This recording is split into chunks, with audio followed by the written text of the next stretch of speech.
its 90-degree angle. So today I'm going to talk about going for it on fourth down. Is it worth it? Is it not? So, I mean, sometimes you do have to go for it. Obviously, you know, the game's on the line. You have to go for it on fourth down. But I believe nowadays it seems like coaches are going for it on fourth down more often than they should.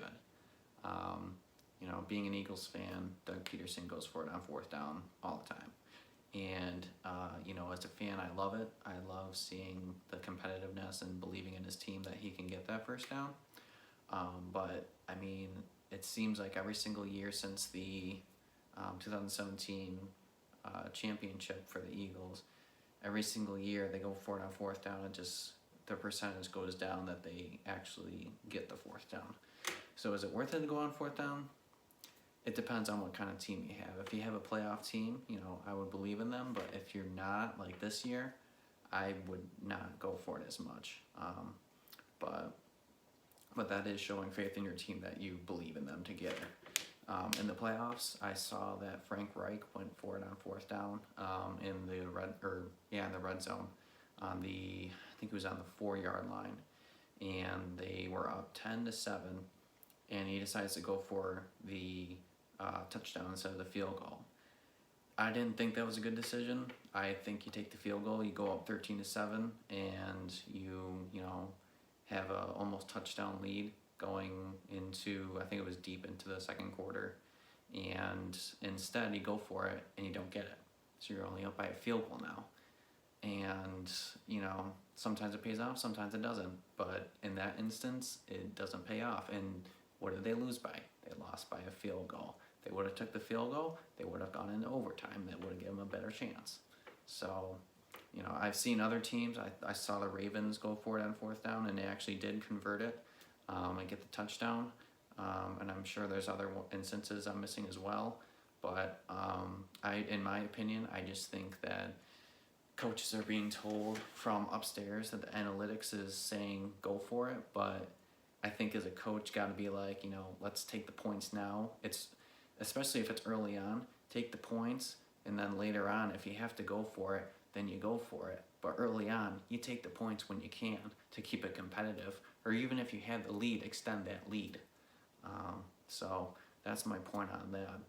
I'm going to touch on something else today. I didn't expect to because it was kind of breaking news, but Doug Pederson was fired today. I believe that it was justifiably so. I know he's been under a lot of pressure from upper management, and it seems like it's going to be a good decision on both parties because Doug Pederson apparently was being pressured from the front office to make certain decisions that he didn't agree with, and the front office obviously was putting pressure on him, so it seemed like they were putting him in a position that he didn't like either. So I'm sure they weren't happy with him giving pushback on all these decisions that they wanted him to make. So it seemed like it was like a mutual kind of thing. I know that Jeff Lurie came out today and said that he and Doug Pederson have had a good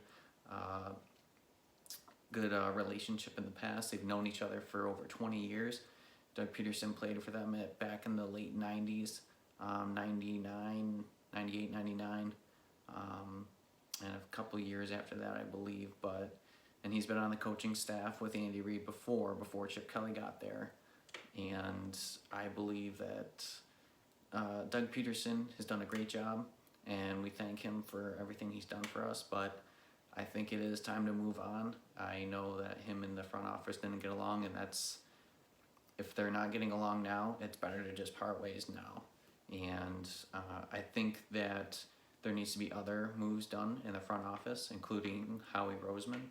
Howie Roseman needs to I believe he kind of needs to do kind of what John Elway did, where he promoted himself above the GM position, but at the same time bumping someone up to make those decisions as GM, stepping into that role. Howie isn't the best at drafting players, and everyone knows that, so I think that move would be good if they decide to go with that. So that's just a little bit of perspective from my side of things. if you have any comments or questions, leave it in the comments below. Thanks.